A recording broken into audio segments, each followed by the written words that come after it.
Om Jananim Sharadam Devim Ramakrishnam Jagadgurum Padapadme Tayo Shritva Pranamami Murmuhu. The conversation was going on between him and Sri Ramakrishna regarding realizing God and understanding God. Can everyone realize God? How much of God can each one know? Then Sri Ramakrishna is asking, can everyone understand God and His nature? M is asking, what about the grace of God? Grace of God can achieve anything. Is there a limit to God's grace and making man to realize? So the question came, can everyone have jnana and bhakti together, love of God and knowledge together? So that extended into this, and finally both can have, because avatara comes with purna jnana and purna prema. Is it possible like that for others to have? Yes. Then Sri Ramakrishna, yes. Last he says yes, by grace of God. If some may attain that jnana and bhakti, there it ends. But one more thing, we must know ourselves, even if a person realizes God, he is one with God, no doubt. He has realized God, and nature can no more bind, he is mukta from Prakriti. But he is one with God, but he doesn't get the powers of God. Great realized souls like Buddha, enlightened, so many prophets, and even enlightened soul like Ramana Maharshi, they cannot give mukti to any soul. They cannot destroy the karma. They cannot do the creation, Srishti, Sthiti, Pralaya. They can't. The powers of God, even to give mukti to a soul, we don't get after realizing God. We can pray.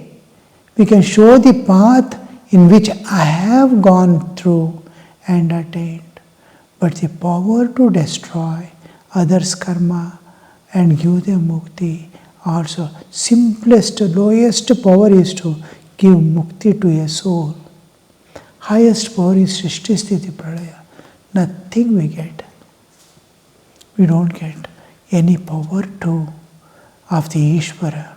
No one, even the enlightened soul, cannot destroy the karma of others, destroy the vasana. Each has to destroy his own karma and vasana through any means, through self-surrender or any means.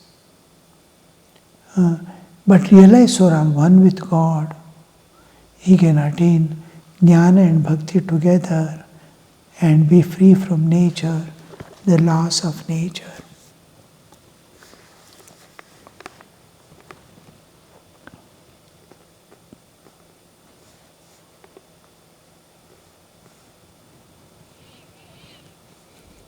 Sri Ramakrishna said to him, I was coming to look for you because your delay, I thought you might have scaled the wall and run away. I watched your eyes this morning and felt apprehensive lest you should go away like Narayan Shastri. Then I said to myself, no, he won't run away. He thinks a great deal before doing anything. Some people, there are many who Go on thinking of God. Slowly get the momentum of realizing God. And at a particular juncture comes where they say simply, everything is going on inside. Slowly the vairagya is building up, the longing for God. I have to realize God. I cannot sit with these things now. He will silently leave and go away. Go away to an unknown place where he calls on God day and night, peacefully, and there, whether he attains or not, finally he doesn't come back. He stays there, struggling till the last breath. This is going away for good. So, we hear gopis telling, I am going now. Whether he accepts me or not, I will not come back again. I am coloring myself in his color. I am coloring my mind, my soul, my existence with his color, and I will not come back again. So, yad gatva nanivartante tad dhama paramam mama. The Lord says in Bhagavad Gita, my realm of existence is such, one who reaches there will not come back. Similarly, a true sadhaka, when sadhakatva awakens in him, he never comes back again. He, like Buddha, finally going and sitting under the bear tree, peepal tree, he decides, ihasane shushyatu me shariram. Under this very tree, let my body dry up, attaining God, for attaining God. This body will not move or get up without that enlightenment. That final decision, the final acceptance, final path to that reality.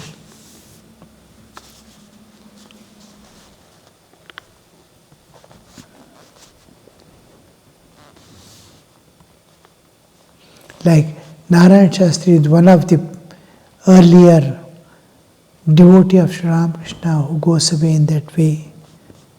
Then I said to myself, no, he won't run away. He thinks a great deal before doing anything. The same night the master talked to him, Rakhal, Latu, Harish and a few other devotees. Master to him, some people give a metaphysical interpretation of Vrindavan episode of Sri Krishna's life. What do you say about it? Master is asking him. Some people give a metaphysical interpretation, metaphysical, that is beyond this physical world. We may say the realm of spirit or something like that. Some people give a metaphysical interpretation of the Vrindavan episode of Sri Krishna's life. What do you say? Yam. There are various opinions. What if there are? M is talking to Sri Ramakrishna. See, Ramakrishna is asking Yam, the Vrindavan episode of Sri Krishna's life.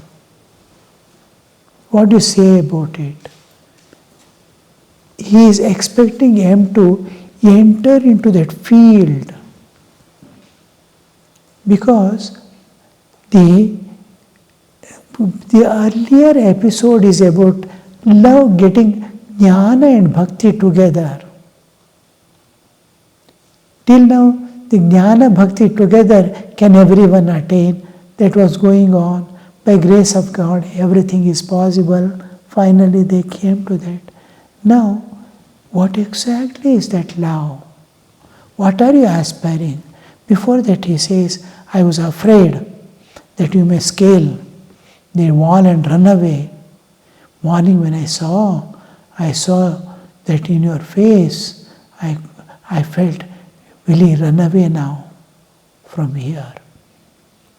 For good. Many people renounce and go away alone.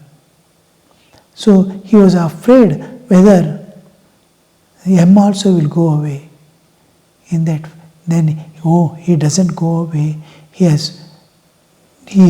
thinks a lot before he takes any step or keeps a step.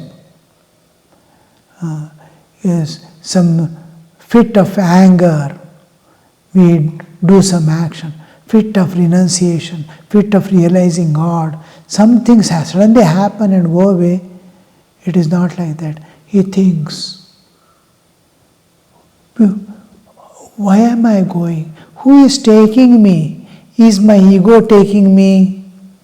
Is my desires taking me? Is my helplessness taking me? Or is God taking me? If God is taking, nothing to worry. If I am going, I have every reason to worry because I have to take my responsibility. If God is taking, I need not take my responsibility. God brings such a situation, such a whole arrangement He does before taking us anywhere. The devotee, God is more concerned about His devotees than this world. The whole world He has to look after, but devotees are dependent on Him. So here, Sri Ramakrishna wants him. Now, longing for jnana and bhakti or prema is all right, but you must know what it is.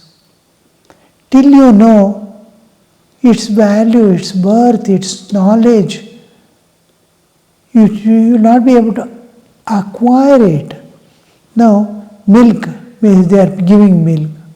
If you don't know what is milk, you go there and stand and ask, give me milk. Where from they give? In what will they give? You must know milk is a liquid. I need a vessel to carry. Anything, any object, to attain, to receive, to hold, to possess, to acquire. You need, so it's knowledge.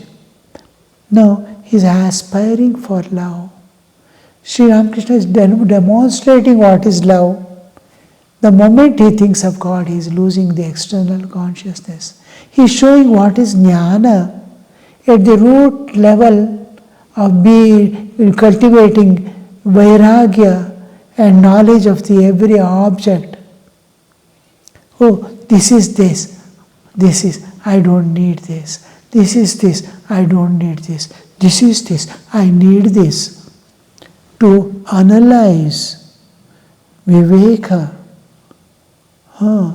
It begins with jnana and Brahma jnana it ends with.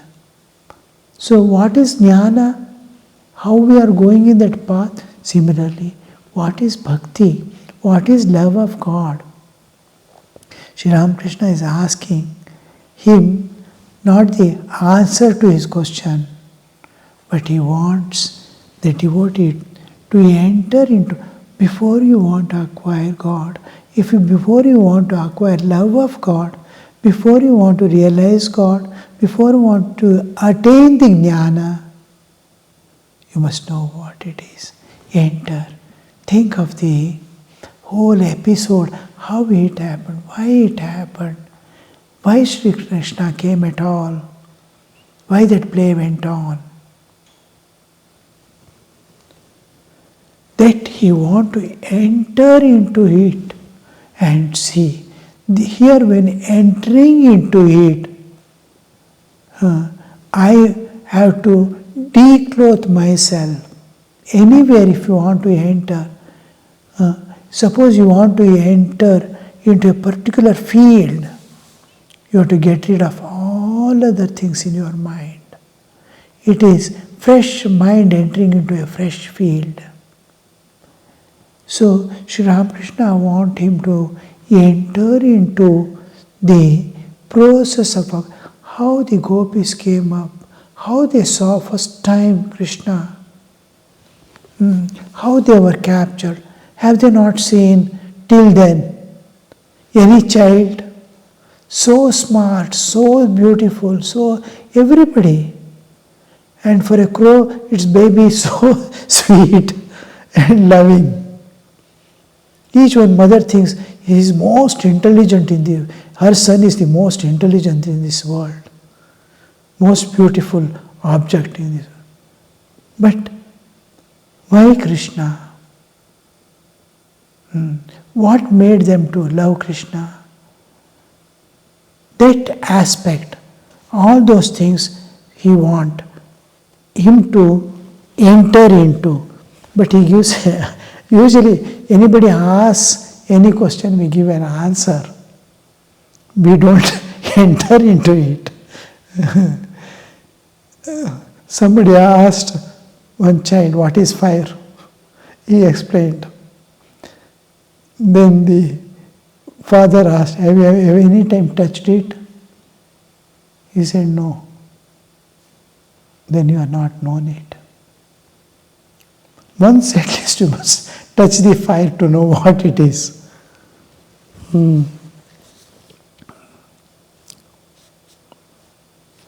Some people give metaphysical interpretation of the Vrindavan episode of Krishna's life. What do you say about it? Each one, Bhagavad Gita, you must see. Now, the modern minds are working on it. Management and Bhagavad Gita.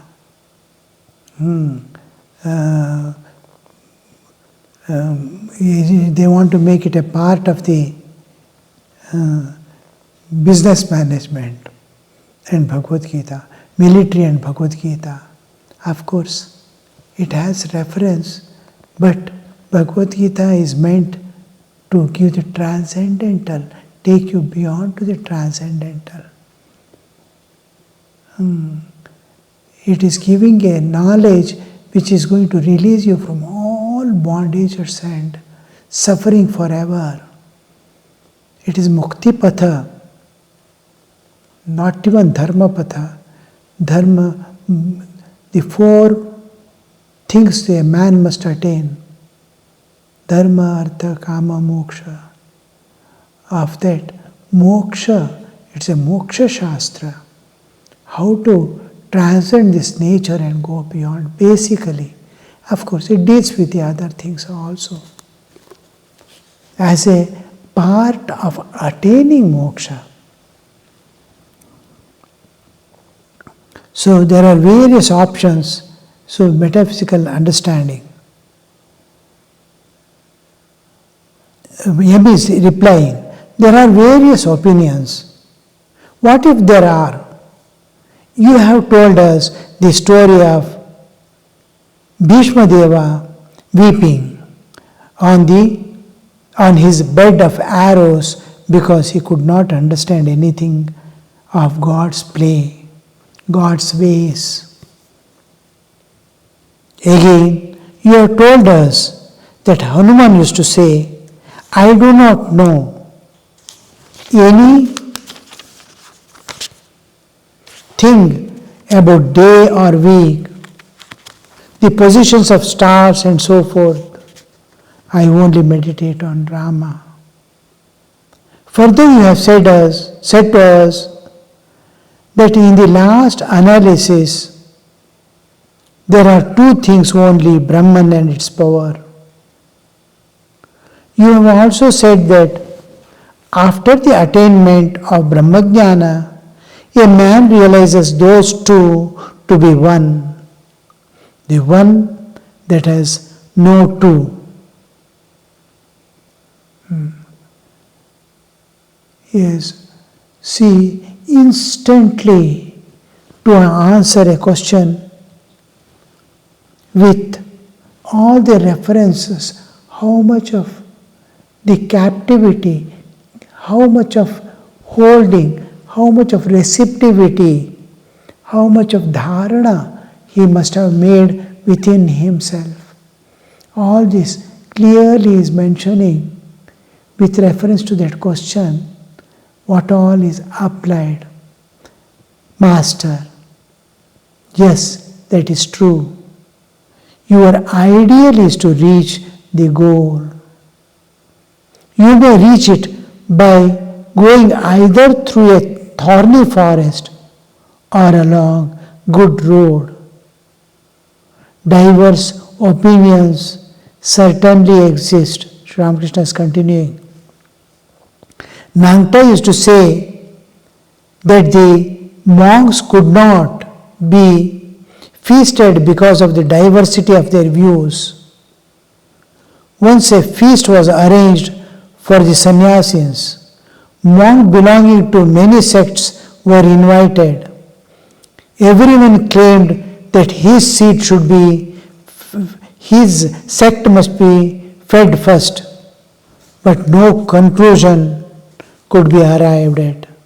At last, they all went away and the food had to be given to the other people. What happens, you see? The opinion is different, but clinging to their opinion is most poisonous. That is called fanaticism. God is this, it is this, you go on explaining, doesn't matter. This alone is real and that is not real. This is the ultimate and that is not ultimate. Here comes the Sri Ramakrishna again and again moves through that subject of universal understanding. Don't limit God. God can be anything, everything, and beyond what we can think of. So he always is very particular. Don't limit God. Never say God is this and this alone. He can be other thing also. If a single limitation is there, it cannot be God. The moment you say God is this alone, it is not God. It has got already limited. It is within the framework of this alone. It can be no more God. So, God, when we say no limitation, similarly, path to God has also no limitation. Because each man is coming into this universe, into this world, with so much of his past backings. He carries a huge baggage of his understanding, his nature, his tendencies, the momentum he has gained of the past. He has particular way of looking at this world. He has particular way of looking at these people. Particular ideal of God realization. Each one has his own way of understanding that. According to their understanding, God prepares his path. Everybody has a path to God. And each one has to walk ultimately with his own understanding and allowing himself to expand and expose to God. We have contracted ourselves with our understanding. As we move forward towards God, it goes on expanding, and more you are exposing yourself to God. The worldly holdings immediately makes me shrink. I'm not that much part is not exposed to God. I'm holding something of this world. People should not condemn me. Enough. That is the barrier between me and God. People should not abuse me. The Bhakta doesn't think of all these things.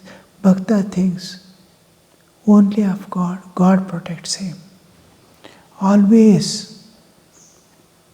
Wherever you are, in whatever condition, you are safe when you are given the reins to God. You are safe in war. You are safe in peace. You can see Arjuna's position. He handed over the reins to Krishna. What all calamities came in the war, he had to face, and he never faced. Krishna faced everything. But for Krishna, he would not have survived the first day of the war, let alone 18 days. His protector was Krishna. Always the Bhakta keeps Lord as his protector. You take care of me. You protect me. You safeguard me. I do my part of safeguarding, but you have to safeguard me. As a part of bodily existence, to the extent I have to do my part, I am doing. Giving proper food, exercise, all I am doing. Regarding mind, I am taking care that mind doesn't run here, there. It is under control. Intellect doesn't hold on to anything of this world, trying to analyze or do. I keep my mind, body, intellect, every at the feet of God. You have to, the things are beyond my control, beyond my capability, beyond my capacity. This part you have to look after and see that I attain you. Om Shanti Shanti Shanti Harihi Om Tat Sat Shri Ramakrishna Arpanamastu.